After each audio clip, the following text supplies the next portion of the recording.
사모하신 하나님, 함께 하고 있지 못하지만 우리 온 성도 어디 있든지 돌보시고 함께 하시며 은혜 베어주시기를 간절히 기도합니다. 하나님의 진실로 사랑하는 마음들을 부어주시길 원하옵고, 특별히 하나님 교회에 섬기는 직분을 맡았을 때 겸손하게 또 지혜롭게 아름다운 덕을 세우며 아름다운 말들로 사람들 세워가는 신실한 하나님의 백성들이 많이 일어나도록 주님 도와주시옵소서. 나날이 악해져가고 세상 혼란스러워하는데 교회들마다 무너져가고 어려운 적이 있습니다. 하나님, 이 시대의 교회들을 돌아봐 주시길 원하옵고, 말씀을 전가하는 자들에게 성령 충만함 주시고 겸손함과 능력을 주시기를 원하오며, 교회를 섬기는 모든 직분자들에게 지혜로운 마음 부어주시고 경마한 마음을 주시기를 원하오며, 온 손을 가슴에 품고 기도하고 사랑하는 아름다운 관계를 잘 해갈 수 있도록 주님 도와주시옵소서. 가정들마다 형편들마다 주님 기억해 주시기를 원하옵고, 위로하시며 능력의 손을 펼쳐 주시옵시고, 구할 때 눈물 호소할 때 주님 응답해 주셔서 우리가 찬양한 것처럼 구하는 것보다 더 많이 베풀어 주셔서 하나님의 살아계심을 체험하며 감사도록 도와주시옵소서. 특별히 하는 연로와에서 건강에 어려움이 겪는 우리 성도님들 기억해 주시고, 우리 하나님 강건하게 붙들어 주시기를 원하오며, 무너지지 않도록 아부처리지 아니하도록 보호하여 주시기를 원하옵고, 또 남은 생애를 믿음으로 살아갈 수 있도록 주님 함께하여 주시옵소서. 원치 않는 질병으로 또 수술을 앞두고 있고 하나님의 도움이 필요한 손길도 있습니다. 하나님, 우리가 함께 기도하고 있사오니 우리의 기도에 신실하게 응답해 주셔서 하나님의 역사를 우리가 경험하도록 도와주시기를 원합니다. 아버지 하나님, 우리 자녀들을 돌아봐 주셔서 믿음에 들어가지 않도록 붙잡아 주시기를 원하오며, 지혜롭게 시대를 살도록 도와주시옵시고, 하나님 말씀을 잘 양육될 수 있도록 도우시고 역사하여 주시옵소서. 오늘도 주님 우리를 저녁에 불러주셨사오니 감사하고, 어디에 있든지 하나님 말씀을 쓸 때 그 말씀이 능력으로 역사하여 주시길 원하오며, 우리 양들도 말씀 위에 서가는 삶을 살아갈 수 있도록 도우시고 함께하여 주시옵소서. 온 나라와 또 온 열방 흩어있는 성도님들 기억해 주시며 주신 사역을 감당해 부족하지 않도록 도와주시옵소서. 감사하고 예수님의 이름으로 기도하옵나이다. 아멘.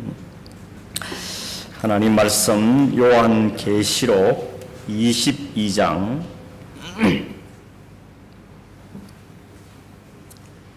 요한계시록 22장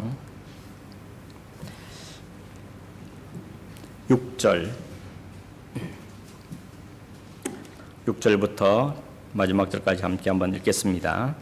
또 그가 내게 말하기를, 이 말은 신실하고 참된지라. 주고 선지자들의 영의 하나님이 그의 종들에게 반드시 속히 되어 일들을 보이시려고 그의 천사를 보내셨도다.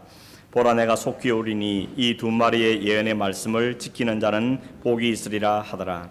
이것들을 보고 들은 자는 나 요한이니, 내가 듣고 볼 때에 이 일을 내게 보이던 천사의 발 앞에 경배하려고 엎드렸더니, 그가 내게 말하기를, 나는 너와 내 형제 선지자들과 또 이 두루마리의 말을 지키는 자들과 함께 된 종이니 그리하지 말고 하나님께 경배하라 하더라. 또 내게 말하되, 이 두루마리의 예언의 말씀을 임봉하지 말라. 때가 가까우니라. 불의를 행하는 자는 그대로 불의를 행하고, 더러운 자는 그대로 더럽고, 의로운 자는 그대로 의를 행하고, 거룩한 자는 그대로 거룩하게 하라. 보라, 내가 속히 오리니 내가 줄 상이 내게 있어 각 사람에게 그가 행한 대로 갚아 주리라. 나는 알파와 오메가요, 처음과 마지막이요, 시작과 마침이라. 자기 두루마기를 빠는 자들은 복이 있으니 이는 그들이 생명나무에 나아가며 문들을 통하여 성에 들어갈 권세를 받으려 함이로다. 개들과 점술가들과 음행하는 자들과 살인자들과 우상숭배자들과 및 거짓말을 좋아하며 지어내는 자는 다 성 밖에 있으리라. 나 예수는 교회들을 위하여 내 사자를 보내어 이것들을 너희에게 증언하게 하였노라.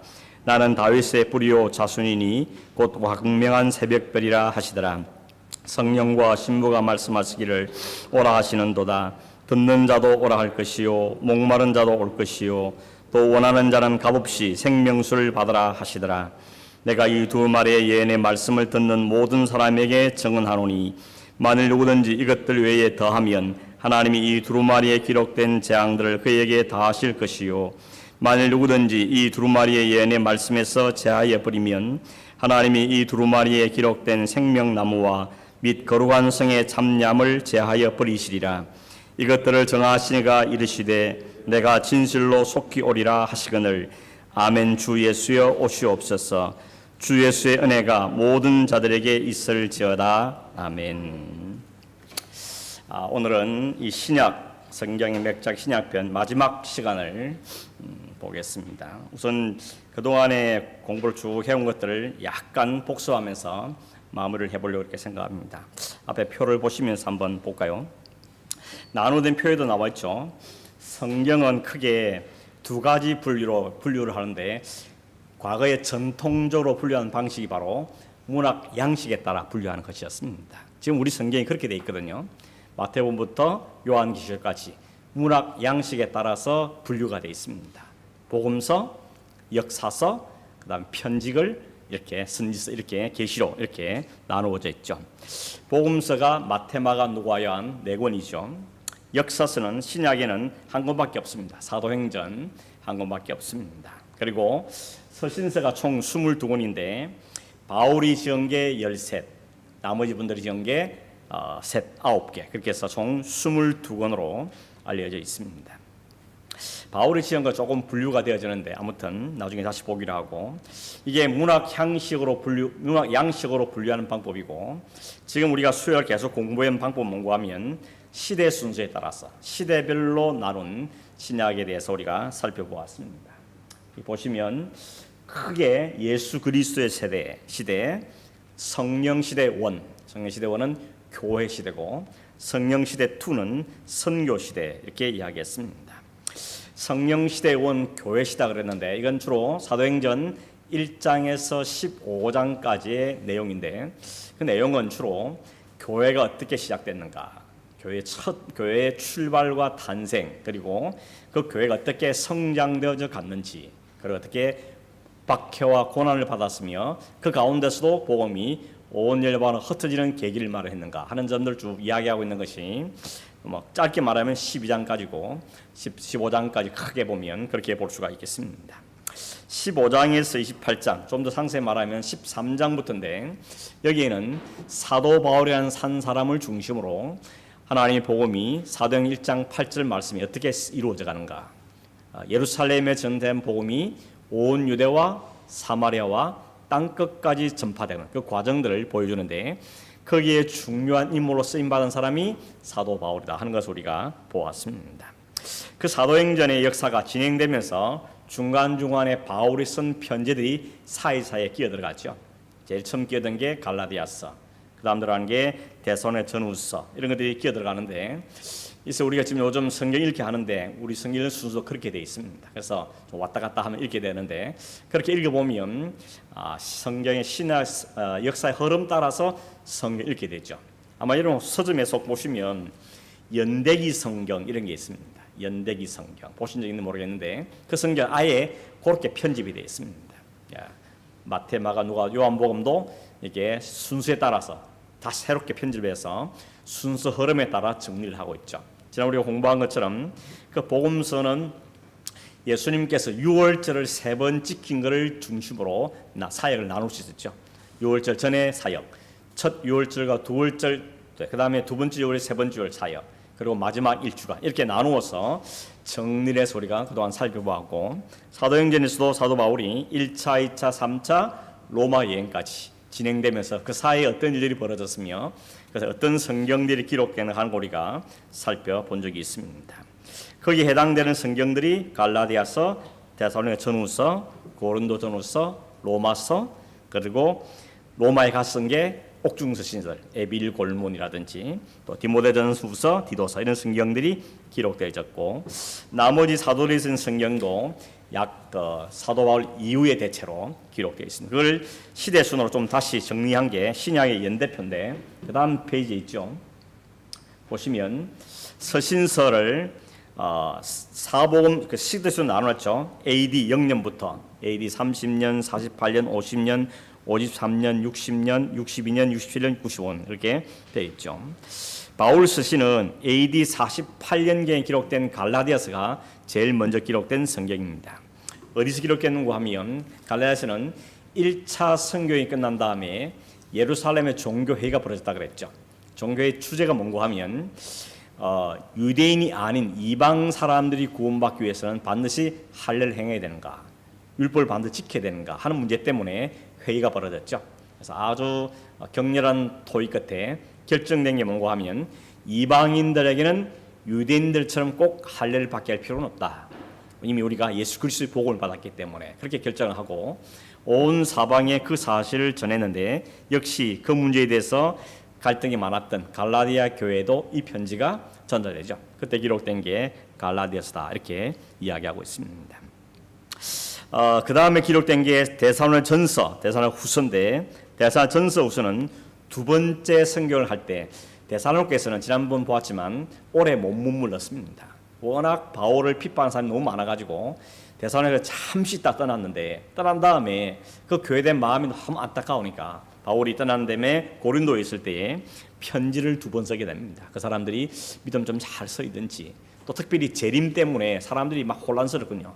아니 곧 온다는 예수님이 다시 오신다 금방 했는데 벌써 30년이 다 돼가고 있는데 왜 안 오시는가? 그래서 안 오는 게 아닌가? 이럴 때문에 혼란이 많이 있었기 때문에 그 데살로니가 성도들에게 성도들의 믿음을 바로잡아주고, 또 재림에 대해서 헷갈리는 사람들에게 바른 재림관을 심어주기 위해서 데살로니가 전서 후서를 기록했는데, 그게 바로 2차 여행 때 기록된 사건인 거죠. 그러니까 1차 때는 갈라디아서서였다면 2차 선교여행 때는 고린도 전후서가 기록됐다고 볼 수 있겠습니다. 그리고 AD 53년에 고린도 전후서, 그 다음에 로마서가 기록된 이것은 3차 선교여행 때입니다. 세 번째 선교여행 때도 역시 고린도에 있는 교회 에베소에 있을 때 고린도 교회가 문제가 너무 많다는 것을 듣게 된 겁니다. 그래서 어떻게 하면 저 교회를 좀 바로잡을 것인가 고민하고 있는 차에 아볼로에게 그에게 편지를 통하여서 그 교회에 갖고 있는 문제들 많았죠. 분열의 문제, 소송의 문제, 음행의 문제, 소송의 문제, 그리고 이혼의 문제, 또 재림의 문제, 부활의 문제, 이런 게 너무 많았기 때문에 그런 교회들 하나하나 차근차근 그들에게 설명하고 교회의 어지러움을 바로잡는 그 일을 했던 것이 바로 고린도전서의 내용이고, 그 소식을 들어보니까 고린도 교회가 잠잠했던 소식을 듣고는 그 교회에 감사를 표현하고 뿐만 아니라 그 교회의 사랑을 강조하고 은사를 강조하고 바로잡는 그 역할을 했던 것이 고린도후서에 있는 내용입니다. 그게 바로 고린도 전후서에 있는 내용인데, 그걸 기록한 것이 에베소였죠. 에베소 그 기록을 했습니다. 그런 다음에 떠난 다음에 썼던 기록이 고린도에 가서 썼던 편지가 로마서입니다. 왜냐하면 바울은 이 3차 여행의 근조에 끝나고 나면 내가 로마를 가야 되겠다 마음에 품고 있었죠. 그래서 로마로 가기 위해서는 먼저 로마에 있는 성도들이 얼굴도 본 적은 없지만 그들에게 바울의 복음을 다시 설명하고, 또 가서 복음 전할 때 좀 잘 협조해 달라고 부탁도 하고, 그 다음 단계가 스페인으로 가는 거였는데 스페인으로 갈 때 당신네들이 나를 좀 파송해 달라, 이런 목적을 가지고 로마서를 기록한 게 바로 고린도에서 있을 때 일이었어요. 그게 석 달이 있다 그랬죠. 고린도에 석 달을 모면서 로마서를 쓰게 된 겁니다. 그래서 3차 선교여행과 관계 있는 편지들이 바로 그런 성경들이 보죠. 그런 다음에 그가 예루살렘의 구젠금 전도를 갔다가 거기서 체포가 되지 않습니까? 체포된 다음에 유대인들이 막 죽이려고 그럴 때 그가 가이사랴에서 재판을 받을 때 호소하죠. 내가 로마 시민권자이기 때문에 로마에 있는 가이사에 가서 재판받기를 원한다 라고 호소하는 바람에 이 바울은 죄수의 몸으로 로마로 가게 됐죠.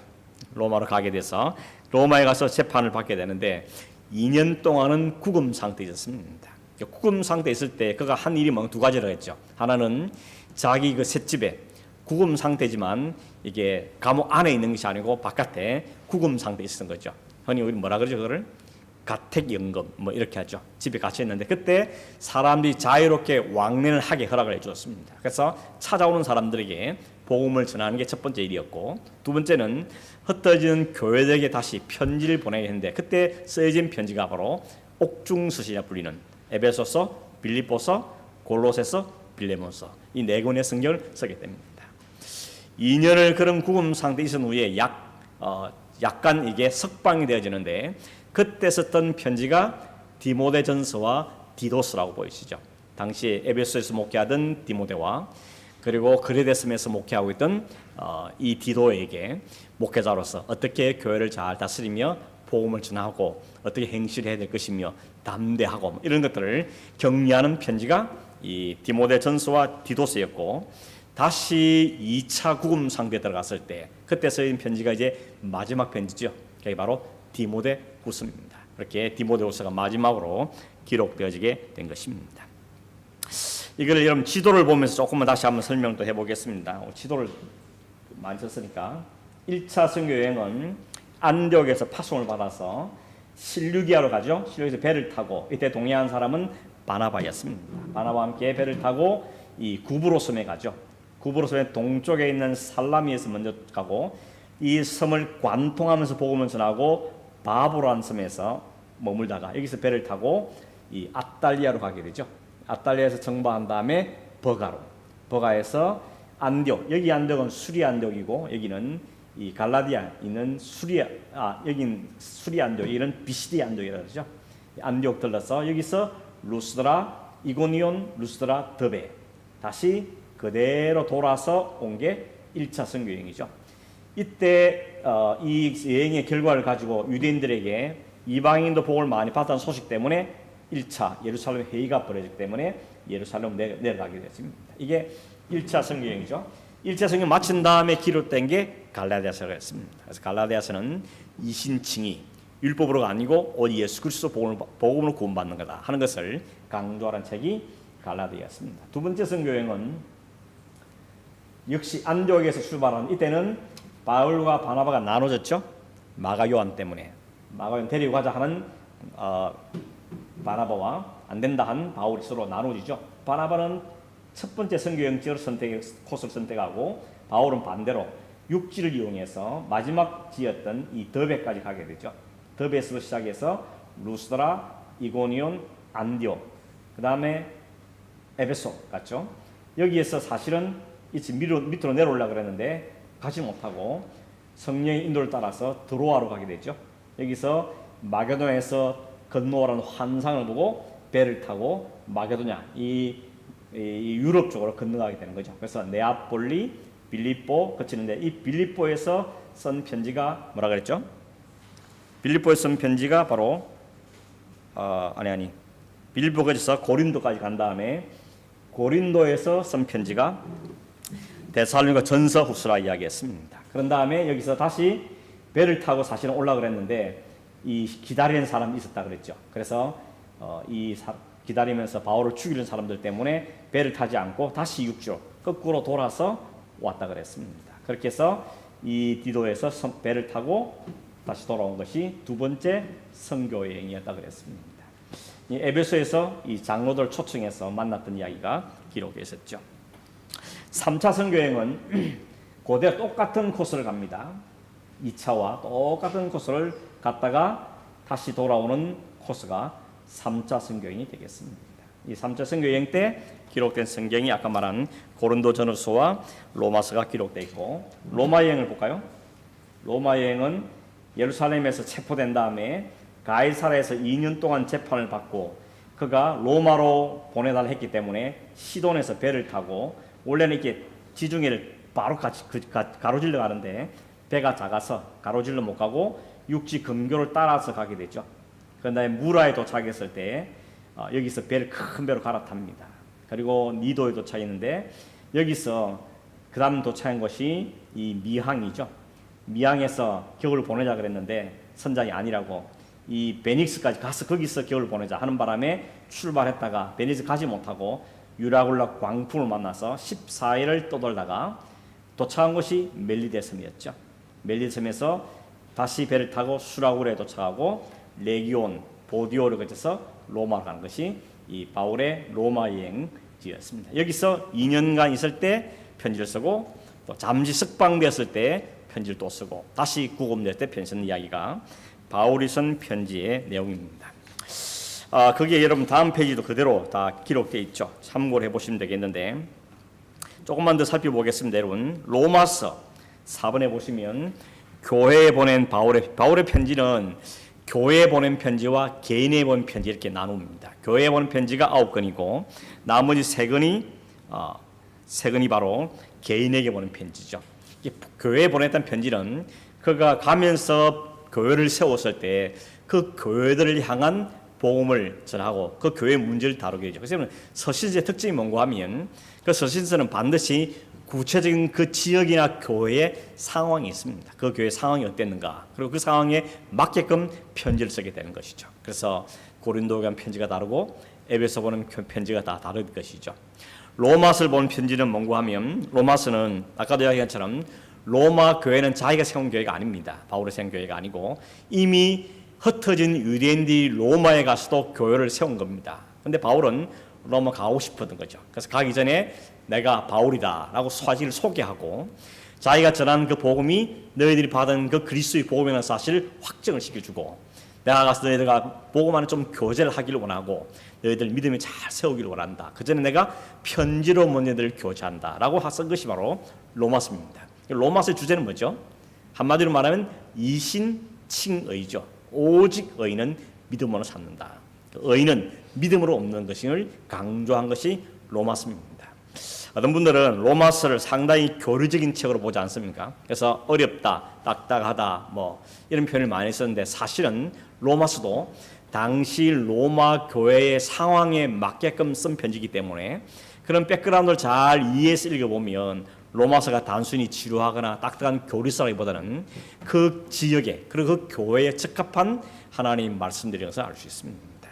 그 교회에 가장 필요한 것이 바로 이방 교회이기 때문에 오직 예수 그리스도를 믿음으로 구원받는 것과 그리고 그 예수 그리스도를 통해 예수 그리스도 얼마나 위대하신 분을 설명하는 그런 내용들로 기록이 되어 있는 것이죠.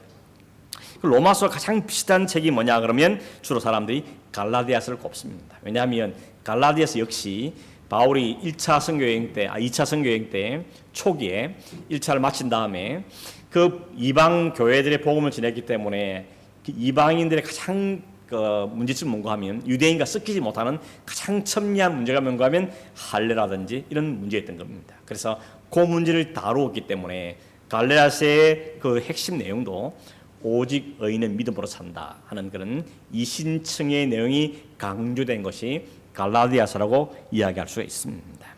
왜냐하면 그 당시 율법주의자도 안 된다.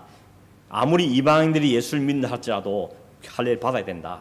안식일을 지켜야 되고 뭐 절기도 지켜야 되고 이걸 막 강조했을 때 물론 그것을 우리가 지키는 게 좋지만 그러나 그렇다고 해서 할례를 받지 않으면 구원을 못 받는다는 말할 수 없다 하는 걸 이야기하면서 예수 그리스도의 믿음만으로 구원받는 사실을 강조한 것이 갈라디아서입니다.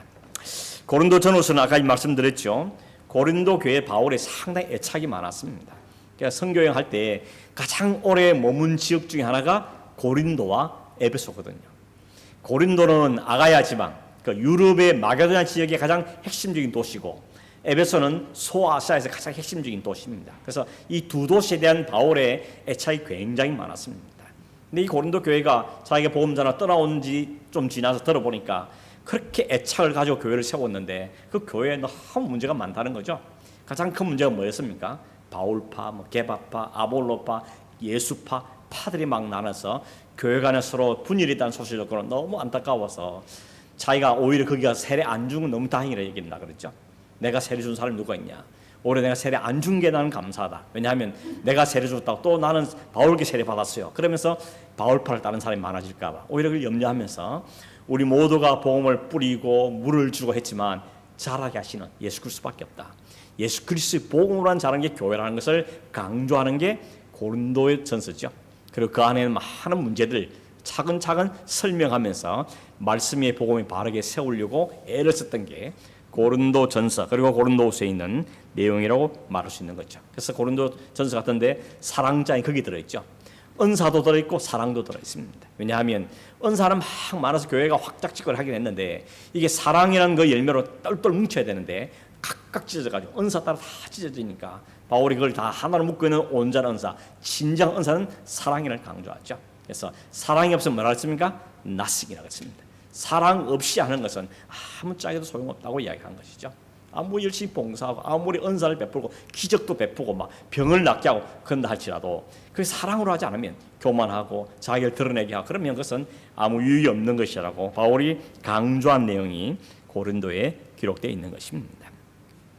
그 다음에 중요시 여기던 게 어디라겠습니까? 에베소죠. 그래서 에베소서는 바울이 로마에 있을 때, 감옥에 구금된 상태에 있을 때 교회는 어떻게 해야 되는가 하는 것을 굉장히 강조한 것이 에베소서입니다. 오직 예수 그리스도를 중심으로 그 터 위에 각각 가치가 되어서 세움을 받아 각 은사에 따라서 세움을 받아야 된다는 것을 강조하는 것이 에베소입니다. 빌립보서는 살짝 이게 개인 감정이 많이 담겨 있습니다. 왜 그런가 하면 바울이 복음 전하면서 어려움 겪을 때마다 기도해주고 물질로 도와주고 했던 교회가 빌립 교회가 유일하다 그랬습니다.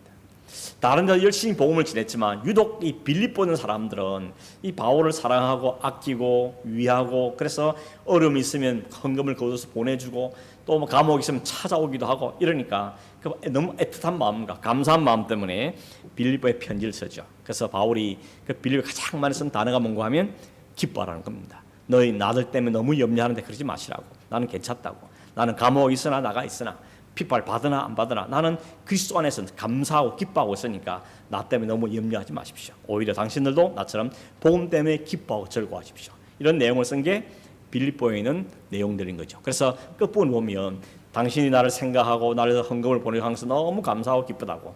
그러나 그것도 기쁘지만 정말 기쁜 것은 그 아니라도 난 예수 안에 있음으로 충분히 기뻐하고 있다고 그런 편지를 쓰면서 빌립보 교회 성도들을 감정적인 뿐만 아니라 복음의 것을 잘 세우려고 애를 쓰는 흔적들을 거기서 보게 되었습니다.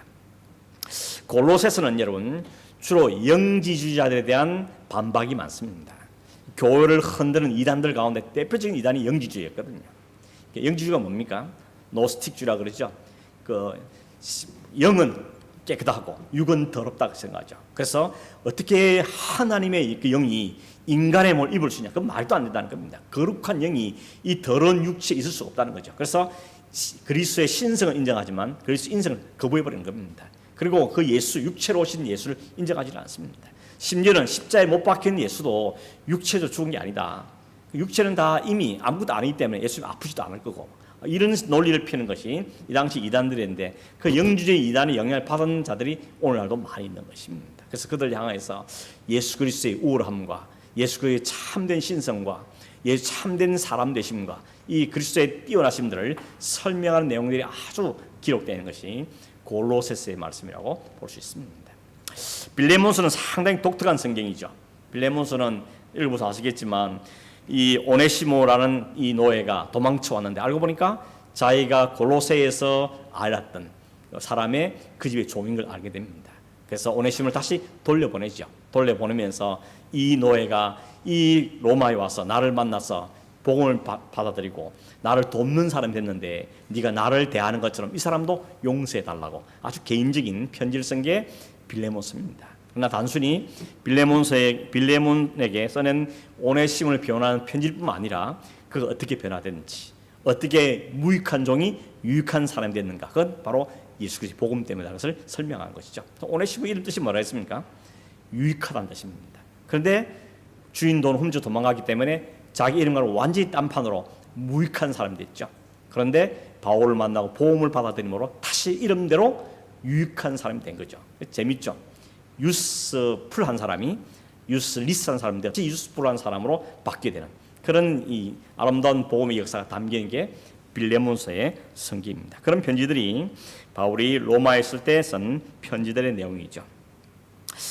개인적으로 쓴 편지가 디모데 전후서, 디도서, 빌레몬서가 있는데 이건 너무 잘 알죠. 이런 디모데 전후서는 바울이 영적인 아들로 여기는 디모데에게 차근차근 목회는 이런 거다, 교회는 이런 거다, 그리고 어떻게 교회를 섬기게 될 것인가 하는 이런 목회적인 마인드를 설명해주고 또 나이가 어렸던 그 디모데를 격려하고 북돋우고 목회를 잘할 수 있도록 지도해준 내용들이 기록되어 있고 특별히 후서는 그가 마지막 죽을 때 가까이 왔을 때 내 주변에 사람이 다 없는데 너라도 좀 와서 나의 위로가 되어달라고 그런 개인적인 마음을 표현한 이런 애틋한 마음이 담긴 성경이 디모데후서죠.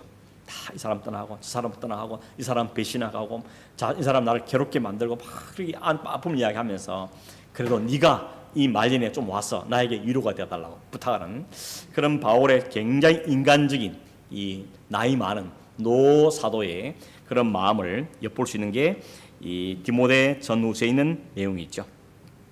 디도서는 그레데스임이 뭐였죠? 그레데스임에 남겨 있는 그 디도에게 역시 목회자로서의 어려움 속에서도 교회를 잘 돌볼 수 있도록 쓴 것이 바로 이 디도스라고 말할 수가 있습니다. 여기까지가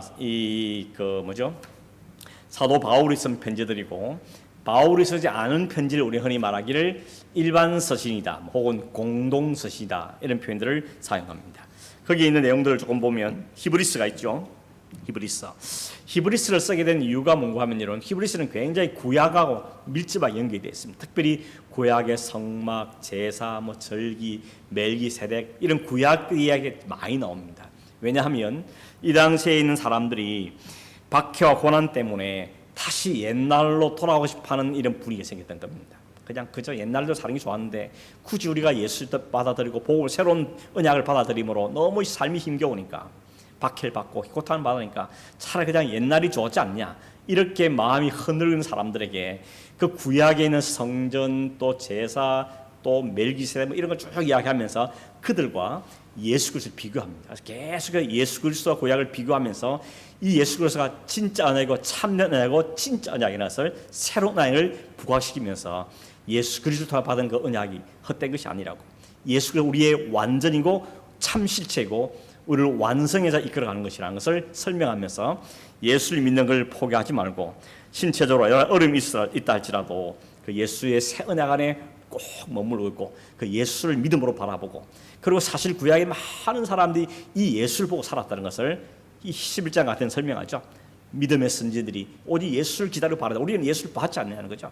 이미 예수 이후에 우리의 세대가 아니냐. 그럼 우리는 더 언약 가운데 새 언약 가운데 머무는 사람들이다 하는 것을 강조하고 내용들이 히브리서에 있는 내용대로 볼 수 있습니다. 야고보서는 어떻게 기록되는가? 여기도 백그라운드가 있죠. 이 당시에 사람들이 복음의 본질을 훼손시키는 말, 행동 이런 것들이 많았던 겁니다. 그래서 이 야고보서는 뭘 강조합니까? 믿음이 있던 말은 하는데 말이나 삶에서 복음의 본질을 훼손된 그들 보고 그 믿음이 진짜 믿음이냐, 진정한 믿음이라면 삶으로 보여달라고 이야기하는 거죠. 그러므로 행함이 없는 믿음은 죽은 것이라고 말하게 되는 겁니다. 믿음이 필요 없단 말이 아니고 믿음은 반드시 삶으로 드러나게 돼 있는 것인데 왜 그 믿음의 삶이 일치되지 못하냐에 대해서 우리에게 굉장한 경고를 주는 것을 볼 수가 있죠. 특별히 그 안에 위선, 말과 행동이 일치하지 못한 위선이라든지 또 교회 안에 있는 공동체 안에 그런 차별, 편애 이런 것을 다시 지적하면서 온전한 믿음이라면 이런 것들이 없어져야 되지 않느냐 하는 것들을 강조하면서 믿음과 삶이 일치되는 삶을 살아낼 것을 요청하는 것이 야고보서에 있는 말씀의 내용이라고 볼 수 있겠습니다. 베드로 전후서는 베드로가 기록한 거겠죠. 베드로가 기록했는데 베드로가 늦게까지 살면서 많은 고난도 받습니다. 그리고 노년에 자기 옛날에 그 젊은 시절에 많은 실수하고 했던 걸 기억하면서 성도들에게 눈물로 안타까움으로 편지를 썼죠. 마지막 시대에 믿음을 지킨다라고. 그래서 베드로전서는 시작부터 산믿음, 산소망 여기서 막 강조합니다. 지금 어려운 시지만 이 로마 박해 시대, 특별히 네로 황제 이런 시대에 너무 고통에 시달린 사람들, 카타콤에 숨어 있고 지하에 숨어 있는 성도들, 그래서 우리가 이렇게 모여야 되냐? 그냥 각각 신앙생활을 하자. 이런 사람도 많아진 이때에 이 베드로는 강조하죠. 아니다. 그래도 우리가 예수 그리스도로 모여야 되고 예수 그리스도를 붙잡고 살아야 된다. 왜냐하면 주님이 곧 오실 거라는 거죠. 그래서 베드로전서에 보면 마지막 주님이 다시 오게 돼서 강조를 하죠. 이야기하면서 그 예수를 소망을 붙잡고 살아야 될 것을 이해하는 것을 볼 수가 있는 것이죠. 그래서 거짓된 옛날을 거스리고 박해를 피하라는 그것을 따르지 말고 오직 예수 그리스도 안에서 믿음을 지켜야 된다는 것을 강조하고 있는 것이 베드로전서의 내용입니다. 요한 1, 2, 3서는 요한이 지은 거죠. 요한이 지은 것인데 핵심적인 내용은 대부분 그렇죠. 하나님의 사랑, 하나님과의 교제, 사귐, 섬김 이런 내용들이 사실 많이 기록되어 있죠. 하나님과의 인격적인 교제와 사랑을 실천하고 또 특별히 이단 사상에 물들지 않도록 조심하고 이 마지막 시대를 잘 살아야 될 것을 강조하고 있는 것이죠.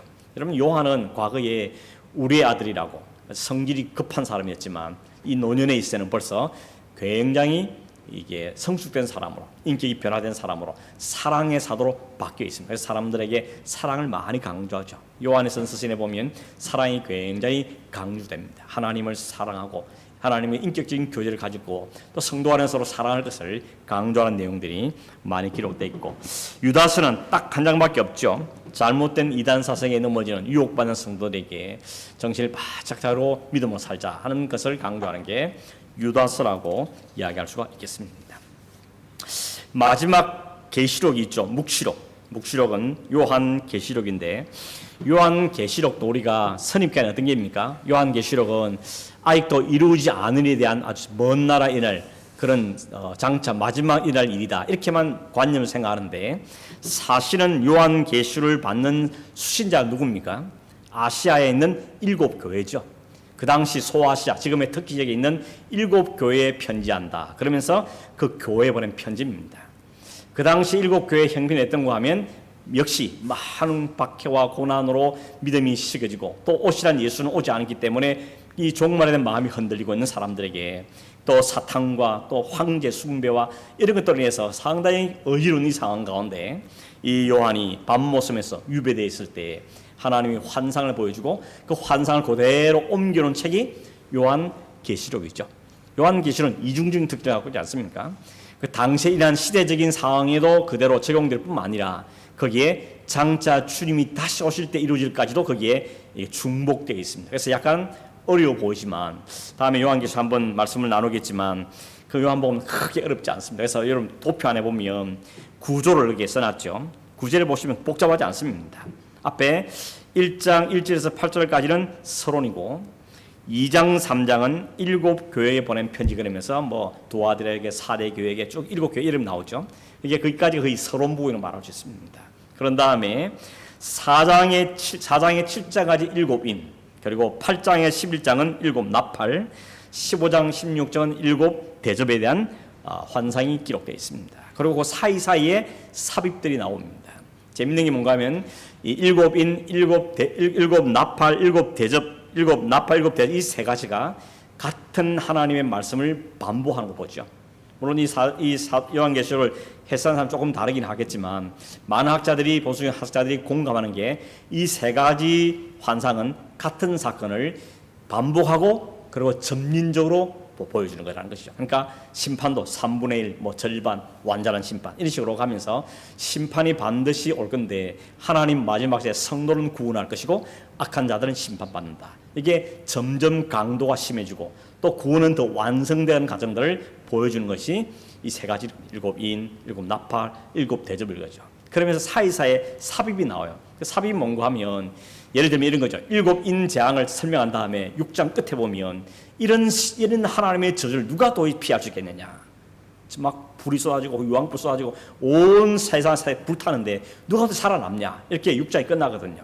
그런데 성경 7장 1절 17절 보면 거기에 하나님의 인을 맞은 14만 4천 명, 하나님이 구속할 사람들은 구원받는다는 겁니다. 온 세상이 심판을 당하지만 그 가운데 하나님의 선택받은 자들은 구원받는, 그게 14만 4천 숫자로 포함되죠. 이게 여기서 많은 이단들이 나오지 않습니까? 진짜 14만 4천만 구원받는다 그래가지고 14만 4천 숫자 채우기 위해서 막 사람 모으고 그랬는데 이런 이단들이 많이 있었죠. 그러나 일반 우리 그 보편적인 해석은 14만 4천이 그런 의미가 아니죠. 하나님의 나라 백성, 이스라엘 백성의 수와 또 교회의 수와 또 이런 신약의 지파의 수를 곱하고 천을 곱해서 14만 4천이 되는 거죠. 그래서 그 뒤에 설명이 바로 나옵니다. 각 나라, 각 족속, 각 백성에서 부름받은 셀 수 없는 무리들이 온다 그랬습니다. 그러니까 14만 4천은 딱 14만 4천을 말한 것이 아니라 각 나라, 각 속, 구약과 신약과 모든 세대에 하나님의 부름받은 사람들이 나와서 하나님을 찬송하며 그 심판이 임할 때, 재앙이 임할 때 구원받을 것을 상기하고 있는 것이죠. 그게 다시 7 나팔에서 반복되고 7 대에서 반복된 다음에 곧 두 번째, 세 번째 사이에 뭔가 나온가 하면 뭐 용과 여자 비유 이런 걸 통해서 용이 여자를 막 삼키려 하고 막 아들을 죽이려고 막 할 때 결국 물이 뱉어내고 이런 이야기를 하면서 하나님 마지막 그리스도를 삼키려는 적 그리스도가 실패하는 것을 이야기하는 것이죠. 그래서 이어지고 마지막에 가면 결국 뭡니까? 음녀 바벨론이 완전히 심판당하고, 바벨론을 말하는 것이 아니라 모든 사탄의 세력을 대표하는 바벨론이, 음녀가 심판을 완전히 당하게 되고 어린 양이 승리하게 되는 것을 이야기하는 것이 19장에 나오고, 그런 다음에 21장, 22장에는 새하늘과 새 땅, 하나님이 마지막에 이루실 그 새하늘과 새 땅에 대한 약속이 주어지고 있는 것이죠. 그런 다음에 오늘 우리 한번 읽었던 22장 마지막 부분에는 그날이 속히 올 거다, 반드시 올 것이다 하는 말씀을 주고 있는 겁니다. 이 말씀은 오늘 우리에게도 속히 올 것이라는 도전이 말씀되지만, 이 당시 박해와 어려움 중에 있는 이 초대교회 성도 당시들도 주님이 곧 오십니다, 다시 오십니다 그러면서 서로 격려하고, 만날 때마다 마라나타 인사하고 주님 다시 오십니다, 곧 오십니다 서로 격려하는 성경을 읽었던 것이 요한계시록인 겁니다. 그래서 요한계시록은 각 시대마다 다 보면서 이게 우리 시대 말씀이구나, 우리 시대 말씀이구나, 그리고 장차 완전한 승리가 올 거구나 하는 것을 교훈받는 성경이 요한계시록입니다. 그래서 요한계시록이 꼭 그렇게 어려운 것은 아니죠. 물론 여러 가지 환상들 때문에 해석의 차이 좀 있긴 해도, 전체적으로 볼 때는 하나님 백성과 교인들을 격려하고 믿음을 붙잡게 만들고 소망 가운데 잘 버티라고, 견디라고 용기를 주는 그런 생명의 말씀이 바로 요한계시록에 있는 말씀이죠. 결국 그리스도가 승리한다는 겁니다. 이미 승리하신 그리스도께서 마지막 날 완전히 승리할 것이고, 그 예수 그리스도에 있는 사람들은 모든 자가 구원받고 하나님을 찬송하게 될 거다 하는 이야기가 사실은 요한계시록의 전체의 내용이라고 볼 수 있는 것입니다. 요즘 여러분 우리가 성경을 열심히 읽고 있는데, 이게 이런 흐름을 따라 지금 성경 읽기 때문에 아마 여러분이 수요일 공부한 걸 참고하면서 성경 읽어보면 훨씬 더 도움이 많이 될 텐데, 얼마나 그걸 도움이 받고 있는지 잘 모르겠는데, 아무튼 여러분 하나님의 말씀을 읽음 가운데 깨달음 주시고, 그 깨달음 가운데 소망을 가지고 믿음으로 승리하는 그런 우리의 삶이 되기를 간절히 바랍니다. 한번 기도하겠습니다. 고마우신 하나님 아버지, 감사합니다. 살아계신 하나님 말씀을 통하여서 오늘 우리의 과거와 현재와 장래 모두를 우리에게 보여주시며, 이 모든 가운데 믿음을 지키고 성도의 삶을 살아내며 소망과 인내를 가지고 승리할 때까지 견뎌가며 우리의 모든 삶 가운데서도 주를 찬송하며 살기 원하시는 그 하나님의 마음을 우리가 볼 수 있었습니다. 이 백성은 내 백성이고 내가 그들의 하나님 될 거라고 말씀하는 그 언약의 말씀이 예수 그리스도를 통해서 완성일 뿐만 아니라 장차 주님께 새하늘과 새 땅을 이루심으로 우리를 그 나라 백성으로 삼으실 것을 우리에게 소망으로 주셨사오니, 말씀 읽을 때마다 우리가 소망을 갖게 하시고 하나님의 믿음을 갖고 우리 주 모든 환난과 어려움 속에서도 당당하게 살아갈 수 있는 용기와 힘을 얻는 성도들이 되도록 주님 도와주시옵소서. 여전히 약한 사탄은 발악을 하고 있고 우리를 둘러싼 환경도 어렵고 우리를 죄어오지만, 하나님이 승리하셨고 그리스도가 승리하셨으며 성령께서 우리를 붙잡고 계신 사실을 우리가 늘 기억하면서